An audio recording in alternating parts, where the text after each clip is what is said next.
श्रीराम जय जय राम. साधक व नाम. प्रत्येक शब्दात रामच आहे असे ज्यांना वाटते त्यांची तयारी काही निराळीच असते.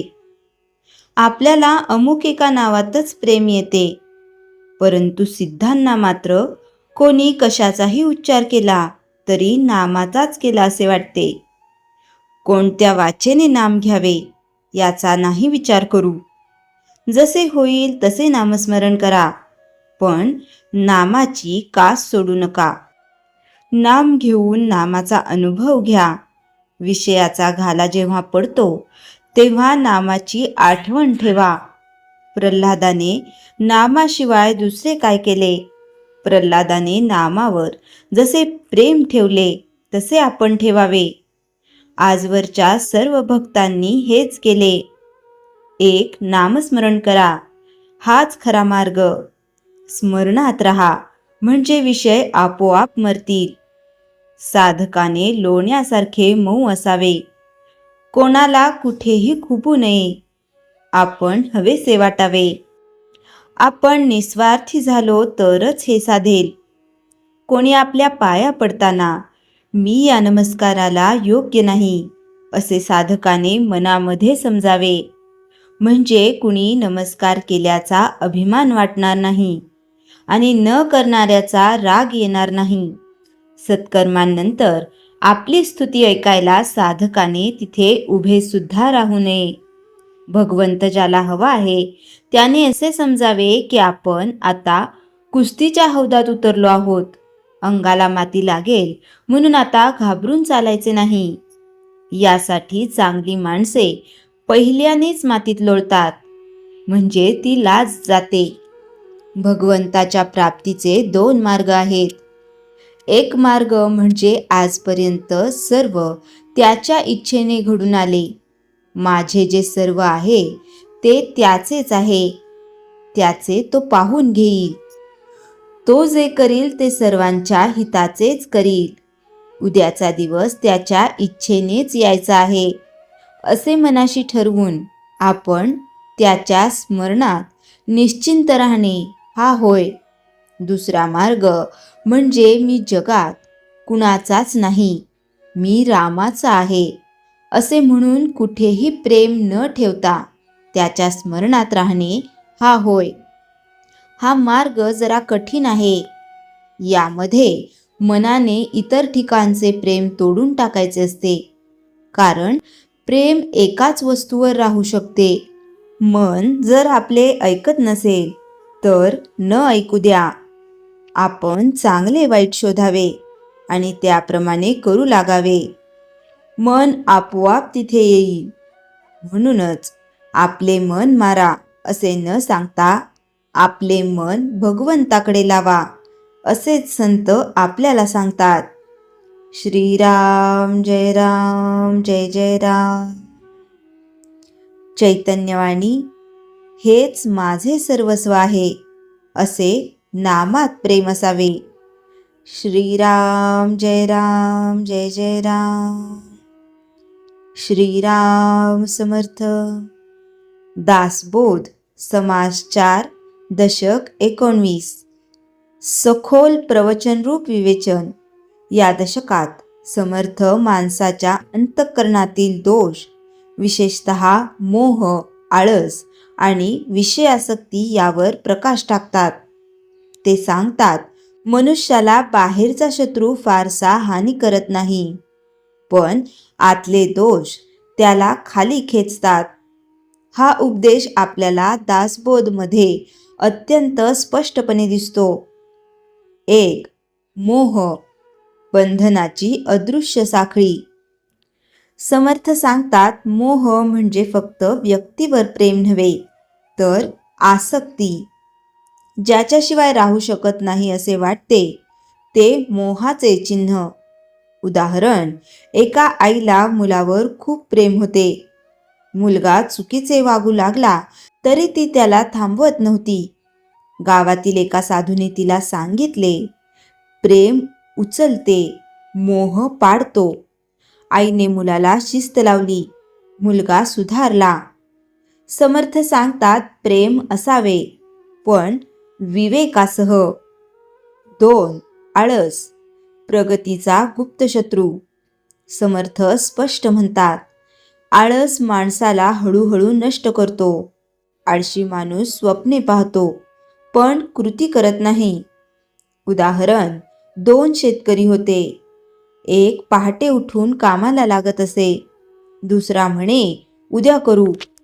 हंगाम संपला. पहिल्याचे कोठार भरले, दुसरा कर्जात गेला. समर्थ सांगतात, परिश्रम म्हणजे साधना आहे. 3. विषयासक्ती, मनाची गुलामी. मनाला जे सुख देईल तेच शोधत राहणे ही विषयासक्ती. समर्थ सांगतात, ज्याला इंद्रियांचे राज्य आहे त्याच्यावर संकटे येतात. उदाहरण, एक तरुण व्यापारात यशस्वी झाला. पैसा मिळताच तो ऐशारामात गुंतला. काही वर्षात व्यापार कोसळला, कारण त्याने लक्ष सोडले होते. समर्थांचा उपदेश, सुख उपभोगा, पण त्याचे गुलाम होऊ नका. 4. सजगता, जीवनाचे रक्षण करणारी ढाल. समर्थ सांगतात, जो स्वतःकडे लक्ष ठेवतो तोच सुरक्षित राहतो. समर्थ रामदास नेहमी म्हणत, स्वतःला पहा, स्वतःला ओळखा, स्वतःला सुधारा. ऐतिहासिक उदाहरण, छत्रपती शिवाजी महाराज अत्यंत जागरूक होते. त्यांनी कधीही शत्रूला कमी लेखले नाही आणि स्वतःच्या चुका ओळखून त्या दुरुस्त केल्या. म्हणूनच त्यांचे कार्य टिकले. 5. समर्थांचा मुख्य संदेश. या दशकातून समर्थ 5 गोष्टी शिकवतात. 1. मोह विवेकाने सांभाळा. 2. आळस टाळा. 3. विषयांचे दास होऊ नका. 4. स्वतःवर लक्ष ठेवा. 5. सतत सुधारत राहा. समाप्ती चिंतन. समर्थ जणू आपल्याला सांगतात, जगात राहा, कर्तव्य करा, सुख उपभोगा, पण मनाला बांधू देऊ नका. जो स्वतःवर विजय मिळवतो तोच खऱ्या अर्थाने जगावर विजय मिळवतो. श्रीराम समर्थ. समास 4, दशक 20. सखोल उदाहरणांसह.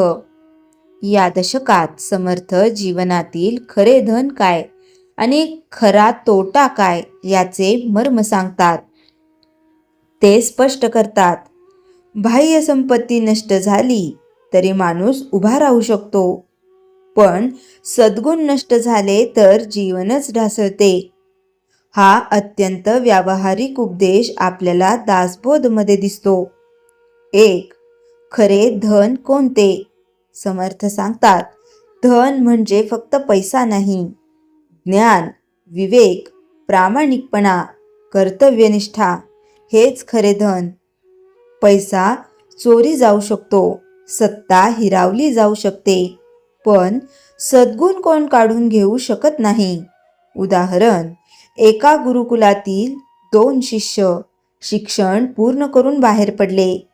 एकाने धन कमावले पण स्वभाव बिघडला. दुसरा साधा राहिला पण लोक त्याच्यावर विश्वास ठेवत. काळ गेला, पहिल्याचा पैसा गेला, मित्र गेले, दुसऱ्याला लोकांनी नेते बनवले. समर्थ सांगतात, विश्वास हा सर्वात मोठा खजिना आहे. 2. खरा तोटा कोणता? समर्थ सांगतात, धन गेलं तरी चालेल, आरोग्य ढासळलं तरी सुधारता येतं, पण चारित्र्य गेलं तर सर्व काही संपतं. उदाहरण, एका व्यापाऱ्याने खोटे माप वापरून मोठी कमाई केली.